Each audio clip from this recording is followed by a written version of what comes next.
ابو طالب ګوره د پیغمبر صلی الله علیه وسلم سره څومره مرستې کړي دي تاسو ټولو ته به هغه پته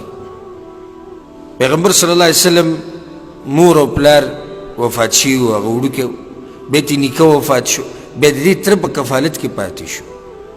دې تره د پیغمبر صلی الله علیه وسلم سره ښه ډېرې منډې والي ښه ډېرې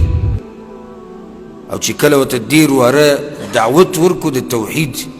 او دعوت یې ورته ورکو د اسلام نو ښه واضح یې ووی او ښه ښکاره یې ووی ورواره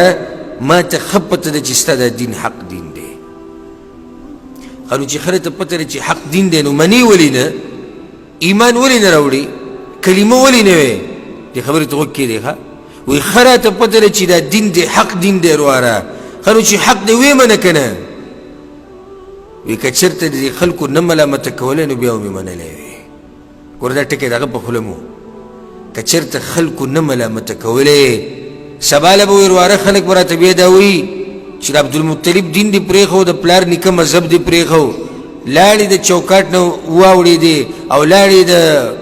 قوم نه ووتې لاړې د مکې د خلکو عادات او رسمونه او رواجونه دې پرېښودو نو ورواره د دې د لاسه یې نشم منلی مړ شو ابوطالب او چا ملامت نه کو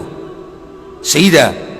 قریش والا مکې والا دا ونه وي چې د د پلار نیکه دین پرېښودی دی یعنې ښه د پلار نیکه په دین باندې څه شو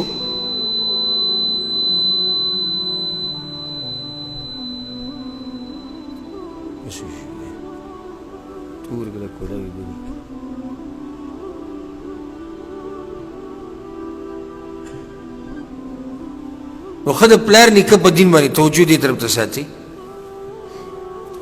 د پلار نیکه په دین باندې مړ شو ابوطالب او تاسو ټولو ته پته ده که نه ښه نه چا ملامته کو نه ورته چا څه ووي او که د پلار نیکه په دین باندې مړ شو لاړ خو چېرته لاړ جهنم ته لاړ مړ شو لاړ جهنم ته چا ملامته نه کو زه تاسو نه دا سوال کومه صحیح ده چې دې چا ملامت نه کو او د قوم عاداتو مطابق ژوند تیر کو خو څه فایدې یې ورله ورکړه چې دی لاړ جهنم ته موږ کې چې بعضو ته کله حق بیان کړي که نه یا د قرآن نه ورته یو مسله بیان کړي یا د حدیث نه نو دوی پلار نیکه دا پلار نیکه ګوره په آخرت کې تا د الله د عذاب نه نشي بچ کولی د پښتو چې کومه تا راټینګه کړې ده چې زموږ د پښتو رواج دی دا رواج ته د قیامت په ورځ د الله د عذاب نه نشي بچ کولی ګورې